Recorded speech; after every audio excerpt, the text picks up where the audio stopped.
Guys, welcome back to the channel. So if you remember on my last trip video, I was out with Grayson and my brother Mike. We went to the Adirondacks and did some hunting out there. I brought my trailer and my hot tent. They used the hot tent and we all used it for the living room. They slept in it. So in that trip, at the end, I noted that my Caminus stove that I've had for about 5 years now finally had its first failure. And it's this. This is the piece that actually goes underneath the Caminus stove. And basically, all it does is hold this pan in. Now, I personally don't use the pan really, so it wasn't a huge deal. And I can always just reattach this if I wanted it. But the stove is still good.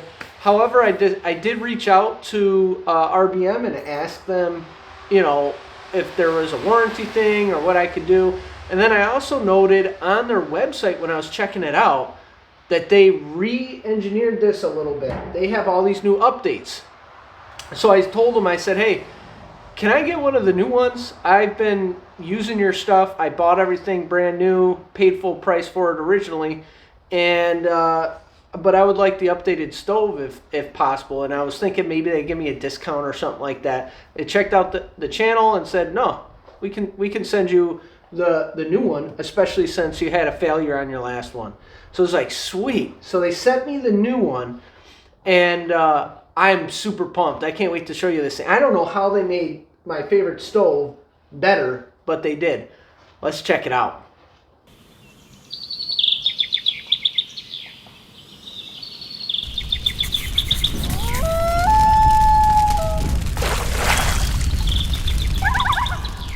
All right, the first thing I want to mention, the measurements are actually the same on this as it is on this new one. So you get the same firebox. You get the same size.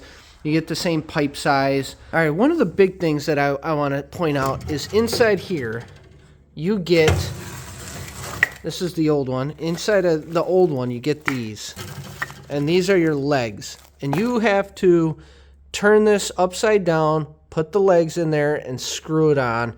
They really were not that great. They have the angle on it, and I mean, it worked. Wasn't a problem, but it was annoying to me to have to do that.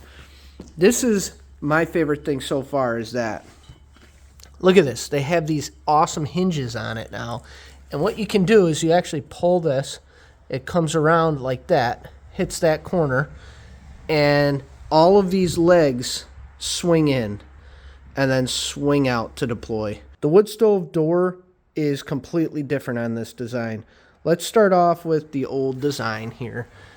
You have this connection, you have this this set screw here that allows you to turn this. This can go down. However, sometimes if you get it at the right angle, it'll do that. Over on this side, you don't even have that anymore. This is just on there. It's one piece. Now, if you notice on this one, there's this backstop and the air kind of flows down and under, and this kind of stops any sparks from coming out. On this one, they went a little different. They actually have that honeycomb look in here, and they actually have these cool laser cutouts for trees. You've got this nice window right here, whereas over here, you did not have that at all. Then we look at how this clasps, and this actually comes in, and then it's got this little lever here.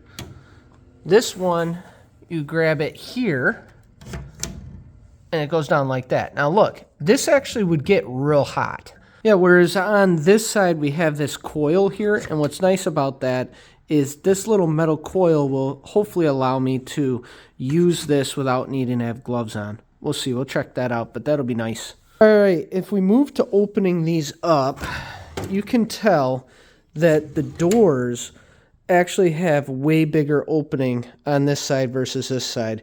Look how much more space there is. This is only 6 inches in diameter, whereas this is actually 6.5 inches wide, but then 7 inches tall.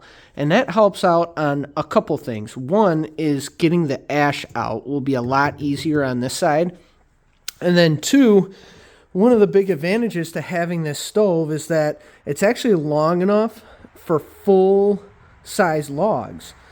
And at nighttime when you want a real long burn, and you can dial this thing down because it's so efficient, and so really it's just really nice stove. So you want to dial this down and feed it with one big log. Well, it was really annoying trying to get the big nighttime log to really pack this thing full through there versus here. I think this is going to be a lot easier. They also added down here with this tray, this is where I had my failure point on that one. They also added these here to hopefully help you hold it. I think this is aesthetics. I don't think it's going to matter at all. You're probably going to have to wear gloves because when you're pulling ash out and you're pulling it on here, if it's completely ash, it's fine.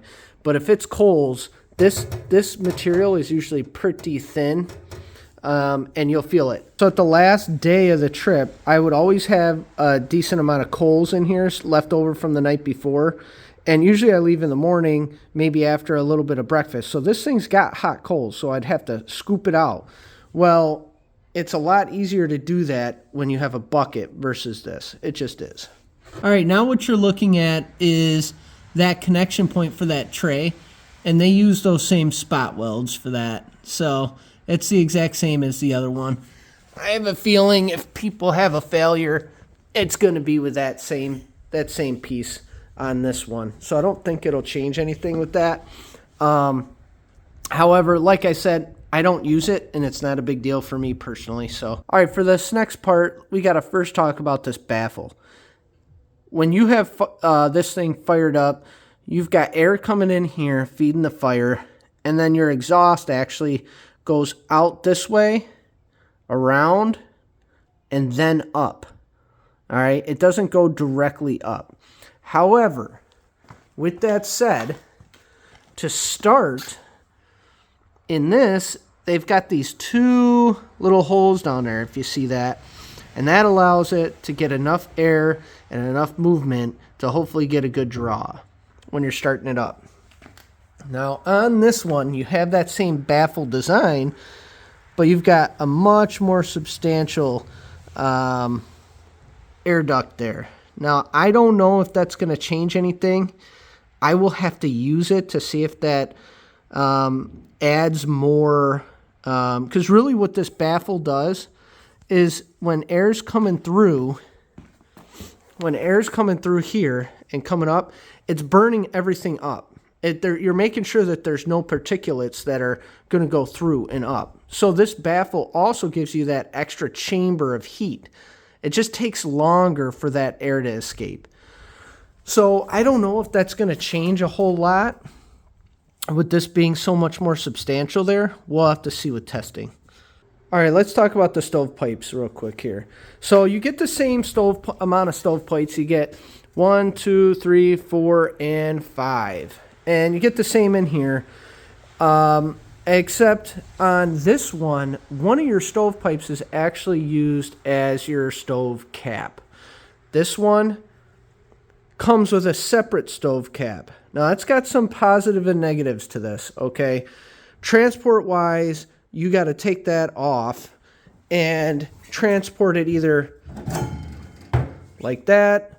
You can put it in here. I don't suggest it because I don't like to transport anything with something in there, just because I don't want it to get smashed together or something like that. But I leave it out and I just leave it on top of there. It all fits in its bag without an issue. With that being said, the big upside to this setup versus this is this protection around the outside. When wind comes by, it doesn't have a way to get into the pipe. It doesn't have a way to really give you a backdraft that'll come down and mess anything up. And I personally find that useful because I do a lot of camping in some, pretty extreme winds sometimes. So with this one, it is open. I do like the laser cutting. It looks cool. I don't think it'll have any issues clogging up. You still have a cap on top for rain, but ultimately speaking, this thing really never gave me a single problem. As gunked up as it is, it's always worked, and I really kind of prefer this style.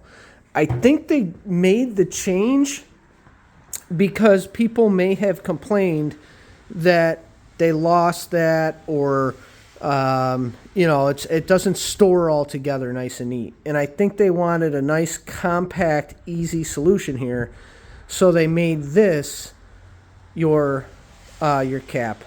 All right, now there's one other thing to notice on here, and that is these little rings here. This is nice because you can tie this down. Imagine this is all the way high up, and you don't want your chimney going all over the place. So you can connect something here, and then make your tie out, stake it out, so that way that chimney's not going anywhere. That's awesome. On this one, significantly less useful. I did not use these. They were very annoying. I tried it maybe once or twice. I hated it. And if you put anything in there that's flammable to tie this all out, and it touches this, you're going to burn it away. So they significantly improved that design by putting these D-rings here. Really, really like that. All right, the pipes are just a little bit different here. So if you notice on this pipe here, and all of them are like this, they have this little perforation here. And if you watched my older review where I talk about this stove a little bit, I talk about how this makes it so it can disconnect from the other pipe a lot easier. It doesn't make quite as hard of a connection to disconnect. Now, I don't know if it's going to make a big difference, because this actually has, and you can't really see it too well on camera, but it's actually got a little bit wider of a flange here, so it kind of bumps out right around there. And so I'm hoping I still have that same real easy disconnect at the end of my trips. All right, let's talk about some of the welding here. So you can kind of see it really good here. The welds are really substantial over here. However, boy, they just don't look that great. So that was one of the things that didn't really bother me that much, but they definitely cleaned all that up on this one. You can see this is just really, really, really good. I'm hoping that this holds up just as well as this one did for me. I think it will. I mean, in general, when you look at kind of like these connections, they look pretty solid, beefy, a little bit beefier here. All of these look beefier, and they just look cleaner versus over here where you can kind of just see these little spot welds. The handle actually gets rounded off, and it's a much more substantial handle, especially where the connection is. You can see how much bigger that is versus that little connection there. They also added this in here, which is pretty cool. I really like that. Just another little aesthetic addition on there. You could tell that they really wanted to make this more aesthetically pleasing compared to this other one. All right, now this is kind of a smaller thing, but still a nice detail nonetheless. You add these to kind of shield during transport, or if you don't even want to look at the fire, you don't even need to take these off. I always take one off, the one that's facing me, and to put these on and off, you've got these little screws here, and you put this piece, slides in there, and you screw that down, and that just holds it in a place. Well, what's annoying is you got to get your hands inside of here because you've got this piece blocking you. They actually resolved that over here by just extending the screws through that plate. So now you can screw this on and off without having to get your hands inside of there, especially when you got gloves on. All right, so that's it, everybody. That's everything that I noticed different about this stove versus my old one. There might be a couple things that I missed here and there, but overall, this stove has made some substantial improvements over the other one. right down to the big things like the legs being able to deploy out without having to store those separately. The big opening for the firewood, you've got the changes here, you've got the extra window, the aesthetics overall have been improved, right down to the little details such as this handle. All right, so I'm going to be taking this out on my next trip, probably even going to do the burn-in on that trip. And hopefully you'll stick around, subscribe to the channel so you can see it in this actually being used. But yeah, that's it, everybody. I'll see you on the next one.